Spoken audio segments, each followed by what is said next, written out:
Hello जी, good morning. कैसे हो आप सब लोग? आई जस्ट होप आप लोग बढ़िया होंगे। मैं भी एकदम बढ़िया हूँ। और आप लोगों ने ना पहलगाम की न्यूज़ तो देखी ही होगी, तो वो देखकर है ना दिल इतना ज़्यादा बैठ जाता है ना कि मतलब यार क्या हो रहा है ये सब सोसाइटी में। वैसे गाइज हमें ना इसके बारे में बाद में बात करेंगे, क्योंकि सुबह सुबह मैं अगर बात करूंगी ना तो मेरा दिमाग वापस खराब हो जाएगा और पूरा दिन है ना मेरा यही सब सोचने में चला जाता है। तो गाइज मैं ना 2-3 दिन से इसीलिए व्लॉगिंग भी नहीं कर पाई थी। थोड़े ना मतलब मेरे को हेल्थ इश्यूज भी चल रहे थे, और ये न्यूज़ जैसे ही देखी ना गाइज मतलब है ना, और एक एक करके जैसे वीडियोस बाहर आ रहे हैं, जैसे फोटोज बाहर आ रहे हैं ना, और ज्यादा दिमाग खराब हो रहा है। बस है ना पूरे दिन दिमाग में वही मतलब कैसेट चलती रहती है कि क्या हुआ होगा, कैसे हुआ होगा, बेचारे लोगों पर क्या बीती होगी। बहुत ही गंदा सीन हुआ है गाइस पहलगाम में। और गाइस सुबह की शुरुआत हो चुकी है, तो अभी बज रहे हैं 9:30। ध्रुव और ध्रुव के पापा जी और ध्रुव के काकू सब तीनों चले गए हैं ऑफिस में, और मैं हूँ घर पे। तो अभी मैं भी रेडी हो जाऊंगी और उसके बाद में मैं भी जा रही हूँ ऑफिस। और गाइस है ना 2-3 दिन से व्लॉग नहीं आ रहे थे, तो मेरे फ्रेंड्स वगैरह बोलते कि यार तू कोई व्लॉग ही नहीं डालती है, कुछ वीडियो शूट नहीं करती है, तू बहुत लेजी हो गई है।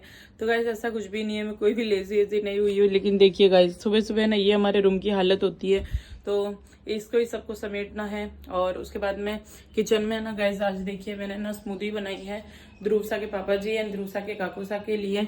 तो देखिए किस तरीके से हमारा किचन फैला हुआ है, तो उसको भी समेटना बाकी है, तो वो भी मैं समेट दूंगी। एंड अच्छे से रख दिए फ्रिज में ठंडे होने के लिए। सो गाइस ध्रुवसा के पापा जी को ना चिया सीड्स वाला स्मूदी पसंद है, तो मैं वही डालती हूँ उनके स्मूदी में। एंड ऋतिक मना को बिल्कुल भी पसंद नहीं है चिया सीड्स, तो इसीलिए मैं अवॉइड करती हूँ। उनके मिल्क शेक में गलती से भी नहीं डालती हूँ, वरना फिर वो मुझे ही पीना पड़ता है, वो तो पीते ही नहीं है। और गाइस अब है ना मैं फटाफट रेडी हो जाती हूँ, नहा लेती हूँ, और फिर फटाफट हम जाएंगे ऑफिस में। और आज ऑफिस में भी ना बहुत सारा काम है, क्योंकि 2-3 दिन का जो पेंडिंग वर्क था ना वो सब अभी बिल्डअप हो गया है, तो वही सब मुझे करना है। ऊपर से ध्रुव भी 2-3 दिन से ना रात को भी बराबर नहीं सो रहा है, और दिन में भी है ना मतलब मेरे पास ही उसको रहना है। तो उस हिसाब से ना फिर मेरा काम है ना बहुत ज्यादा डिस्टर्ब हो जाता है, क्योंकि मेरा काम कैसा है ना कि एक एक एंट्री बराबर चेक करके और फिर सब एंट्री वगैरह मिलानी पड़ती है कंप्यूटर से। लेकिन उसके बीच में फिर ध्रुव आ जाता है, रोने लग जाता है, या उसको फीडिंग करानी होती है, या फिर उसके लिए फिर है ना बहुत सारा मतलब टाइम चला जाता है बीच बीच में। तो एक बार जब आप उठ जाते हो, आपका लिंक टूट जाता है ना, तो फिर सब कुछ खराब हो जाता है, तो फिर वापस स्टार्ट करना पड़ता है। तो इसीलिए और अभी मैं चलती हूँ, फटाफट रेडी हो जाती हूँ और मिलती हूँ आप लोगों से थोड़ी सी देर में। तो guys I am ready and अभी मैं ऑफिस जाने वाली हूँ। एंड गाइज मुझे ना एक बात याद आ गई, तो मैंने सोचा आप लोगों के साथ में शेयर कर देती हूँ। तो गाइज पहले क्या होता था ना, जब भी मतलब समर वेकेशन होता था ना, तो हमारे जो दादाजी हैं उनको ना कश्मीर जाना बहुत पसंद था मेरे दादा को। तो वो हमेशा बोलते थे कि ना तुम्हारी गर्मी की छुट्टियां कब पड़ रही है, तो जैसे 15 को पड़ रही होगी ना, तो 20 या 21 का है ना, वो पापा को फोन करके बोलते थे कि 20 या 21 का टिकट निकाल, कश्मीर चलेंगे अपन सब। तो हम सब है ना फिर साथ में जाते थे, मतलब दादाजी दादी साहब, मम्मा पापा और मैं और योगेंद्र। तो जब भी हम वहाँ पर जाते थे ना, मतलब हम वैष्णो देवी टेम्पल गए हुए हैं, तो कटरा में वो लोकेटेड है। तो हम जब भी वहाँ पर जाते थे ना गाइज, वहाँ के लोगों का बिहेवियर इतना ज़्यादा अच्छा होता था, चाहे वो हिंदू हो चाहे वो मुस्लिम हो। एंड वहाँ पर काम करने वाले जितने भी लोग हैं ना, मतलब मैं बोलूँगी ना 60 to 70% वहाँ पर मुस्लिम्स ही काम करते हैं। क्योंकि जो खच्चर होता है उसको अगर ऊपर लेकर जाना हो मंदिर तक, या फिर वहाँ पर फोटोग्राफी वगैरह जो होती है, जो उनके कॉस्ट्यूम कश्मीरी जो कॉस्ट्यूम्स होते हैं ना, वो लेडीज़ को और जेंट्स को पहनाते हैं, और फिर आपकी फोटोग्राफी वगैरह होती है। तो वो सब के लिए भी है ना, मतलब आप देखेंगे ना 60 to 70% मतलब आपको यही सब मिलेंगे। अगर आपको कोई कैब वगैरह करनी है, कोई भी टैक्सी वगैरह करनी है, रिक्शा वाले वगैरह, तो आपको है ना सबके सब मुस्लिम्स ही दिखेंगे। तो ऐसा मैंने कभी भी महसूस नहीं किया। मैं खुद है ना 5-6 बार गई हुई हूँ जम्मू कश्मीर, तो मैंने कभी ऐसा महसूस नहीं किया है कि भाई हमको मतलब अलग तरीके से ट्रीट किया वगैरह, कभी भी ऐसा नहीं होता था। लेकिन इस बार पता नहीं क्यों ऐसा हुआ, और होकर भी इतना बड़ा हादसा हो रहा गाइस, जिसको है ना पूरा हिंदुस्तान भुला ही नहीं भूल पा रहा है। मतलब कितनी भी कोशिश कर लो ना, कितना भी अपने आप को डिस्ट्रैक्ट कर लो, फिर भी वो चीज़ दिमाग से निकल ही नहीं पा रही है। और ऐसे लग रहा है ना जैसे कि अपने घर का कोई मेंबर की मेंबर के साथ में ऐसा हुआ हो। ऐसे लग रहा है ना कि अपने घर के कोई भाई के साथ में ऐसा हुआ है, या कोई बहन के साथ में ऐसा हुआ है। कितना घटिया यार हुआ है, मतलब हस्बैंड के वाइफ के सामने हस्बैंड की डेथ हो रही है, और वो भी सिर्फ एक ही रीजन से, और वो रीजन था कि तुम्हारा धर्म क्या है, तुम्हारा धर्म अगर हिंदू है तो तुम मारे जाओगे। तो वो बहुत ही घटिया चीज हुई है। And I am pretty sure कि हमारे जो प्रधानमंत्री है, प्राइम मिनिस्टर नरेंद्र मोदी, वो जल्दी ही बहुत ही स्ट्रिक्ट एक्शन लेंगे उनके ऊपर, ताकि नेक्स्ट टाइम ऐसा कोई करने के बारे में सोचे भी नहीं। करना तो दूर की बात, लेकिन करने के बारे में भी ना सोचे। वो 100 बार सोचे कि यार, मतलब सोच कर भी है ना उसकी रूह कब जाए। ऐसा स्ट्रिक्ट एक्शन लेना चाहिए, क्योंकि अभी तो बस ये है ना गाइस, एक शुरुआत है। अभी तो ठीक है, 26-27 लोग मतलब सोच रहे अरे भाई हमारा थोड़ी कुछ बिगड़ा है, हमारे घर के थोड़ी कोई लोग थे, लेकिन गाइस ये तो स्टार्ट है ना। मतलब अभी तो 26-27 लोग हैं, फिर आगे आगे जाकर पता नहीं क्या क्या होगा। और उन्होंने औरतों को नहीं मारा, बच्चों को नहीं मारा, तो वो तो ठीक है, लेकिन औरतों को क्यों नहीं मारा? मतलब बहुत सारी है ना चीजें दिमाग में घूम रही है, कुछ समझ में ही नहीं आ रहा है। एंड ऐसा लग रहा है ना कि हमारा देश हमारे लिए ही सेफ नहीं है। इट्स टोटली अनसेफ एंड बहुत ही ज्यादा बुरा लग रहा है। एंड इतना डर लगा रहता है ना कि यार कभी आगे जाकर ये चीज बढ़ ना जाए, क्योंकि अगर ये चीजें बढ़ गई ना तो गाइस हमारा मतलब जीना हराम हो जाएगा हमारे ही देश में। तो मैं चाहती हूँ ना कि जल्दी से जल्दी स्ट्रिक्ट एक्शन लिए जाए, एंड जिसने भी ये गंदा काम किया है ना वो सब पकड़े जाए। क्योंकि कहीं ना कहीं है ना उससे क्या हो रहा है ना कि मुस्लिम्स की जो एक इमेज है ना वो और भी ज्यादा स्पॉइल हो रही है। गाइस आप लोगों को पता ही होगा कि इंडिया एंड पाकिस्तान का हमेशा से मतलब है ना झगड़े वगैरह चलते ही रहे हैं। तो पहले भी मतलब है ना जो हमारे हिंदुस्तानी है उनके नजरों में वो वैसे भी मतलब पहले से भी मतलब इतने झगड़े वगैरह चल रहे थे, और अब इस इंसिडेंट की बात से ना गाइस और ज्यादा बढ़ जाने वाले हैं। और सबके दिमाग में बस वही चीज घूम रही है कि हिंदू मुस्लिम वही चीजें घूम रही है। तो है ना दिमाग खराब हुआ पड़ा गाइस सब लोगों का, मतलब मैं ना बता नहीं सकती हूँ, इतना दिमाग खराब हो रखा है ना। लेकिन बस जल्दी से जल्दी है ना जिसने भी ये गंदा काम किया ना बस वो लोग पकड़े जाएं, और ये सारी चीजें ना सॉर्ट आउट हो जाए, आगे से कभी भी ऐसा ना हो। क्योंकि यार तुम्हें अगर लड़ना ही है तो फिर मिलिट्री वालों से लड़ो ना, हमारे देश के शेरों से लड़ो ना, उनसे तो तुम लड़े नहीं। और आकर जो बेचारे मासूम इनोसेंट सिविलियंस है उनके ऊपर तुम इस तरीके से काम करते हो। यार बहुत ही ज्यादा घटिया काम किया है तुम, है ना। गाइस सच बोलो ना, ये लोग है ना मुस्लिम्स कहलाने के भी लायक नहीं है, उनका भी बेचारों का नाम खराब कर दिया इन लोगों ने। तो चलो गाइस अब ना मेरा दिमाग खराब हो रहा है, तो अभी चलते हैं अब फटाफट ऑफिस में। एंड आप लोग भी प्लीज प्रे कीजिएगा कि जिन भी लोगों के साथ में ऐसा हुआ है ना उन लोगों की आत्मा को शांति मिले, और आगे से कभी भी ऐसा इंसिडेंट ना हो। तो चलिए गाइस अभी चलते हैं ऑफिस, बहुत ज्यादा लेट हो रही हूँ, पूरे दिन खाना बनाते हुए खाना खाते हुए ये सब चल रहा है। एंड गाइस मतलब मैं पहले ना 3-4 रोटी आराम से खा लेती थी, अब तो एक रोटी भी एकदम सोच सोच के ही खाती रहती हूँ। रात को सपनों में भी गाइस यही सब चल रहा है, मैं क्या बताऊँ। मतलब है ना पूरा एकदम हमारी जो लाइफ है ना वो पूरी डिस्टर्ब हो चुकी है, हर हिंदुस्तानी की लाइफ डिस्टर्ब करके रख दी है इस इंसिडेंट ने। सो गाइज आज मैं आ गई हूँ जल्दी से घर पे, क्योंकि आज जो हमारी हेल्पर दीदी है ना वो आए नहीं है, उनकी तबीयत ठीक नहीं है, तो उस हिसाब से फिर मुझे ही जल्दी आना पड़ा। तो मैंने सोचा अब जो भी काम पेंडिंग रहेगा ना वो फिर मैं दोपहर में ही जाकर कर लूंगी अच्छे से, क्योंकि घर का भी काम फिर बाकी रहता है ना तो दिमाग ही नहीं लगता है ऑफिस के काम है बिल्कुल भी। आई नो ऑफिस का काम एंड घर का काम दोनों को अलग अलग रखना चाहिए, लेकिन मैं एज एन मॉम भी सोचती हूँ कि यार फिर ध्रुव आएगा और वो रोने लगेगा तो फिर घर का काम भी नहीं होगा और ऑफिस का भी काम पेंडिंग चल रहा है। तो आज थोड़ा सा काम में डिस्टर्बेंस चल रहा है मेरे, लेकिन कोई बात नहीं, एक दिन की बात है तो फटाफट मैं कोप अप कर लूंगी। और आज मैं सोच रही ना कि कुछ अलग बनाऊं, मतलब या तो हरे प्याज बना देती हूँ या तो ग्वारफली बना देती हूँ। एंड गाइस सच बोलो ना इतनी रामायण होती है ना, मतलब यार हम 3 लोग ही है सिर्फ, लेकिन फिर भी 3 लोगों में भी इतना होता है ना कि क्या बनाऊं।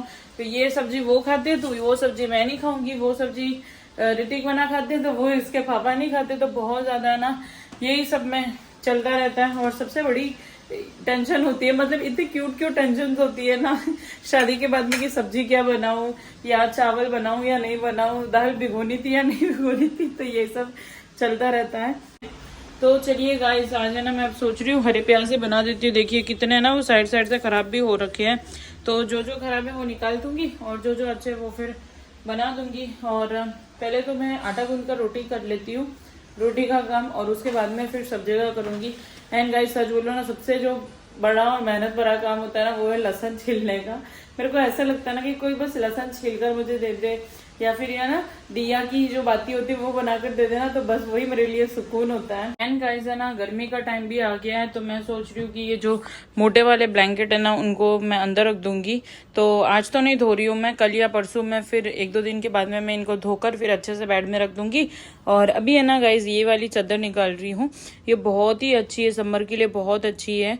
और गाइज देखिए इसके कपड़े का ना फैब्रिक जो है ना वो इतना प्यारा है ना, मतलब आप ओढ़ोगे ना, क्योंकि किसी किसी की है ना क्या आदत होती है ना कि उड़कर ही उनको नींद आती है, जैसे कि मेरे हस्बैंड की। तो है ना कितनी भी गर्मी हो लेकिन है ना उनको कुछ ना कुछ तो चाहिए मतलब ओढ़ने के लिए। तो फिर ये वाली जो चादर होती है ना समर वाली, वो बहुत काम आती है। एंड मतलब है ना ओढ़ने का मन तो करता है लेकिन हम ओढ़ना नहीं चाहते, वो वाली फीलिंग जो होती है ना वो इससे कंप्लीट हो सकती है। तो ये वाली चादर मैंने निकाल दी और वो वाली 1-2 दिन में धोकर अच्छे से और फिर कपूर वगैरह उसके अंदर डालकर और फिर मैं अच्छे से बेड में रख दूंगी, ताकि है ना वो ख़राब नहीं हो। और 2-3 महीने के बाद में फिर निकालेंगे तो टेंशन नहीं, और तब तक फिर हम ये वाली यूज़ करेंगे। देखिए कितनी प्यारी है। और ये ना सजन अंकल जी ने लाई थी, कम से कम आई थिंक 6 या 12 पीस कुछ लाए थे। तो कुछ हम राजस्थान में रख कर आए शिवगंज घर पे और कुछ हम यहाँ पर लेकर आए थे, तो उसमें से मैंने 2 निकाल दिए। और ऋतिक वाला को भी पूछ लूँगी, वो भी इसके लिए हाँ ही बोलेंगे, तो फिर उनको भी इसमें से एक दे दूँगी। और अभी मैं फटाफट बेड को रेडी कर देती हूँ, अच्छे से सेट कर देती हूँ। एक्चुअली सुबह ही आधा काम मैं करके जाती हूँ, लेकिन फिर भी कुछ ना कुछ तो रह ही जाता है, तो वही मैं अभी कर लेती हूँ। एंड गाइस ऐसा नहीं है कि मैं ना काम नहीं करती हूँ, घर का मुझे सारा काम आता है, घर का झाड़ू पोछा बर्तन कपड़ा खाना पीना सब कुछ आता है मुझे। बस यही है कि है ना आप किसी के भरोसे रहते हो, मतलब है ना आपको ऐसे लगता है कि हाँ कोई है जो आकर आपकी हेल्प करा देंगे, या हेल्पर जो भी होते हैं ना तो उनके आप भरोसे रहते हो, और उसी हिसाब से फिर मैं भी ऑफिस चली जाती हूँ। लेकिन अब जब वो नहीं आए तो जो पेंडिंग काम है वो तो सारे मुझे करने ही पड़ेंगे ना, तो इसीलिए फिर मेरा काम थोड़ा सा डिस्टर्ब हो जाता है। बाकी ऐसा नहीं कि मुझे नहीं आता, मुझे सारा का सारा काम आता है गाइस घर का। तो चलिए गाइस शुरू करते हैं, फटाफट मैं अपनी सफाई कर लेती हूँ और उसके बाद में मिलती हूँ आप लोगों से थोड़ी सी देर में। सो गाइस देखिए पूरा रूम मस्त सेट हो गया है, बहुत ही अच्छा लग रहा है, एकदम खुला खुला भी लग रहा है। और आज गर्मी भी गाइस है ना इतनी ज़्यादा है ना, मैं क्या बताऊँ आप लोगों को।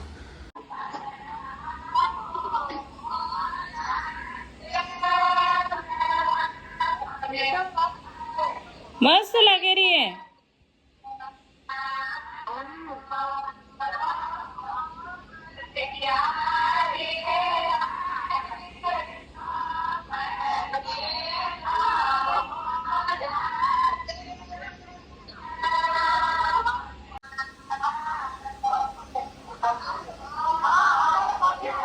ठीक है आप लोग एंजॉय करो, बाय बाय।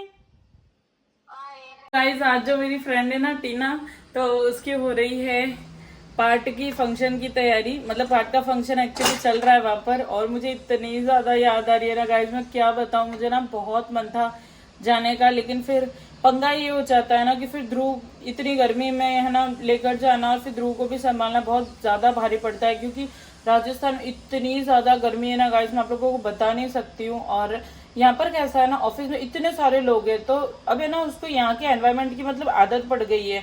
आप लोग मानोगे नहीं गाइस, मैं वेस्ट में भी जाती हूँ ना तभी मैं बहुत ज्यादा परेशान हो जाती हूँ, क्योंकि क्या है ना अब जब बच्चा है ना जिस जगह पर ज्यादा टाइम तक रहता है ना तो उसको उसी एनवायरनमेंट की आदत होती है, उसको वैसे ही लोग वही उसका रूटीन बन जाता है, और फिर ऑल ऑफ दी सडन सब चेंज होता है ना तो बच्चे को भी अच्छा नहीं लगता है। तो इसी हिसाब से फिर मैंने सोचा कि यार मई में हमको जाना ही है, क्योंकि ध्रुव का जो मुंडन है ना वो अब होने वाला है, वो 1.25 साल का हो गया है, तो उस हिसाब से उसका मुंडन होगा, तो मई में रखा हुआ है। और डेट अभी तक फिक्स नहीं है, अभी बस सोचा हुआ है कि हाँ मई में हम करेंगे, डेट अभी तक कुछ भी फिक्स हुई नहीं है। तो जैसी डेट वगैरह फिक्स हो जाएगी ना मैं आप लोगों के साथ में जरूर बताऊंगी, जरूर शेयर करूंगी आप लोगों के साथ में। एंड बहुत ही अच्छे से ये वाला फंक्शन सेलिब्रेट करते हैं हम राजस्थान में। तो मुंडन का जो फंक्शन होता है ना बहुत धमाकेदार होता है, और इसमें है ना ननियाल वाले सब आते हैं, और हमारी जो मतलब मेरा जो ससुराल की पूरी फैमिली होगी वहां से पूरे सब लोग होंगे, और हमारी जो कुलदेवी माता जी होते हैं ना वहां पर जाते हैं, और फिर ध्रुवसा का मुंडन होगा। तो उसका भी है ना प्रॉपर एक वीडियो बनाकर मैं आप लोगों के साथ पक्का शेयर करूंगी। और अभी है ना मेरा बहुत मन कर रहा है, मेरा मन कर रहा है ना अभी के अभी मतलब उड़कर चली जाऊँ बेड़ा, इतना मन कर रहा है, लेकिन मैं क्या करूँ, फिर ध्रुव की वजह से है ना मैं फंस जाती हूँ। और फिर क्या होता है ना कि इतने मतलब फंक्शंस वगैरह भी अटेंड करने के लिए होता नहीं है, क्योंकि फिर जब ये परेशान हो जाता है ना तो फिर मैं भी परेशान हो जाती हूँ, और मेरी वजह से फिर मम्मा के और पापा जी के भी सारे फंक्शंस मिस हो जाते हैं। तो इसलिए फिर मैं अवॉइड ही करती हूँ, जितना हो सकता है ना उतने मतलब कम जगह में जाऊँ और कम चीज़ें मैं अटेंड करूँ, वही मैं आजकल देख रही हूँ। तो बहुत सेक्रीफाइस देने पड़ते हैं गाइस जब आप मम्मा बन जाते हो तब। और अब है ना मेरा दिमाग और भी नहीं चलेगा, मतलब खाना बनाने में मेरा दिल नहीं लगेगा। मुझे बहुत याद आ रही है वाकई, लेकिन मेरे जो कजन्स वगैरह है ना वो सब मुझे बार बार वीडियो कॉल करके बता रहे हैं एंड फोटोज वगैरह बता रहे हैं, तो उससे थोड़ा अच्छा भी लग रहा है। ऐसे ही लग रहा है कि मैं ना वहाँ पर मतलब खुद हूँ और अटेंड कर रही हूँ वो सब फंक्शंस।